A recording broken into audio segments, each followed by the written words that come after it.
Check out this LEGO Spirited Away creation. It's so well made and it's packed full of lots of great details, brilliant techniques, and phenomenal character design. In this video, we're going to take a closer look at the brilliant stuff that's been poured into this beast of a build. So this incredible mock was built by Jafer, otherwise known as Joss. Yes, the same Joss that won Australian LEGO Masters. He's very good at building. This creation depicts No Face chasing Chihiro through the hallways at the bathhouse, much like you see in the movie Spirited Away. So this mock took Joss about 6 months of planning and building and waiting for bricklink orders to arrive before it was 100% completed. It's about 1 meter long and about half a meter tall. The most striking part of this build has to be No Face. When you compare it to how they look in the film, it's uncanny. The way Joss managed to use Lego bricks to craft this organic and realistic design is insane.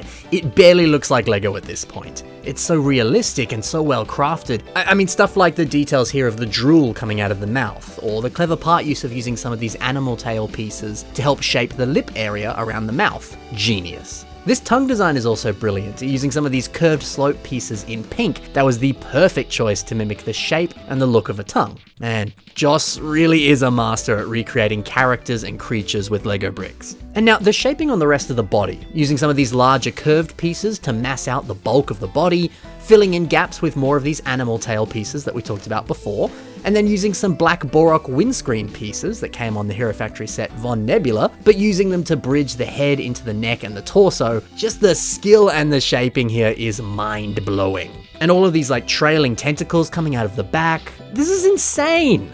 We also got the iconic No Face mask. These lavender highlights I think are stunning. But right here, Joss wanted to use some lavender cheese slopes, but Lego doesn't make lavender cheese slopes. They do make medium lavender cheese slopes, but it just wasn't quite the right color that Joss wanted. So these here, they're actually knockoff cheese slopes. But you wouldn't be able to tell, hey, it's a pretty good knockoff. I appreciate Joss going the extra mile here. It was a great finishing touch. Now, while No Face looks incredible, Chihiro is also so well made. The posing and the part use on Chihiro captures this brilliant sense of motion.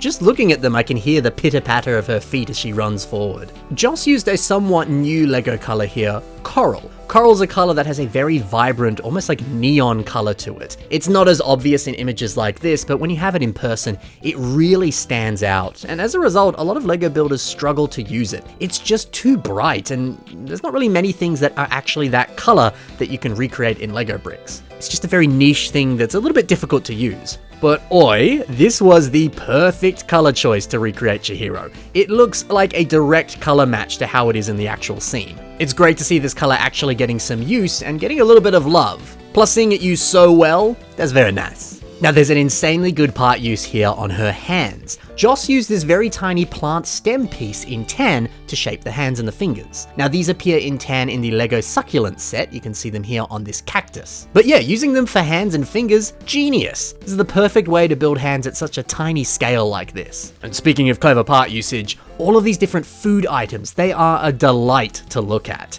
There's something weirdly satisfying about seeing so much Lego food in one place. I love it. Let's break down some of these designs now. This bowl design is brilliant, especially since the edges use these gold frogs to create the shape of it. How clever. All of these Lego rubber bands make this bowl design very, very appealing. It's a good way to make it a little bit more ornate and pretty. And if you like rubber bands, some of them have been used here to help turn this gear piece into a rather lovely looking bowl design. Now, the sense of motion that's created with some of these food items going off and flying in different directions as No Face runs through them, that's insane. It really does look like time is frozen and we're left with this brilliant snapshot. Now, how is everything suspended like this? Well, if we take a closer look at these fish, we can see that they are attached with these pieces. It's such a helpful piece, especially in trans clear. Most of the time, this specific piece is suspending a lot of these different items in the air. Due to the natural angle of it and the fact that it's trans clear, it is the ideal piece to use to create all sorts of different movement and motion.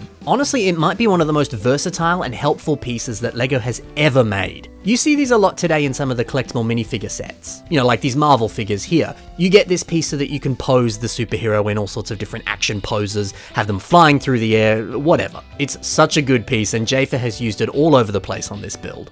Now, one of my favorite part uses here though has to be this bowl of noodles. Using Lloyd's hair here to look like noodles, well, that alone is genius. But using a hairpiece that has this green headband, well, that's super smart.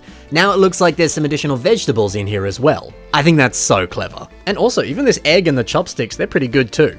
Now here's a cheeky behind the scenes photo of this mock as Joss was packing it up when Brickvention 2024 was done and finished. You can see the base is just snotted nougat bricks with some snot bricks exposed that allow things to be locked onto the base. And then there's this nice stand here in the center that keeps No Face locked down. And mate, look at these tapestries at the back. They are just brilliant. Joss said he built these digitally just to get the shape right and estimate the price of these pieces before committing to buying them. And then eventually he did of course buy the pieces and then finished off the mosaics. And how good do these dragon head designs look? Simply stunning. I mean, even some of the other areas above this are lovely, and when you compare it to the actual source material, it's incredibly accurate. The amount of work and effort that went into this is phenomenal. So yeah man, that's a closer look at this mind-blowing and insanely well-made LEGO creation. It's some of Joss's best work, to be honest. Now, if you enjoyed this creation, be sure to check out Joss's other builds. I'll have a link in the description below, so you can see all of his work there, check it out, leave a like, leave a follow,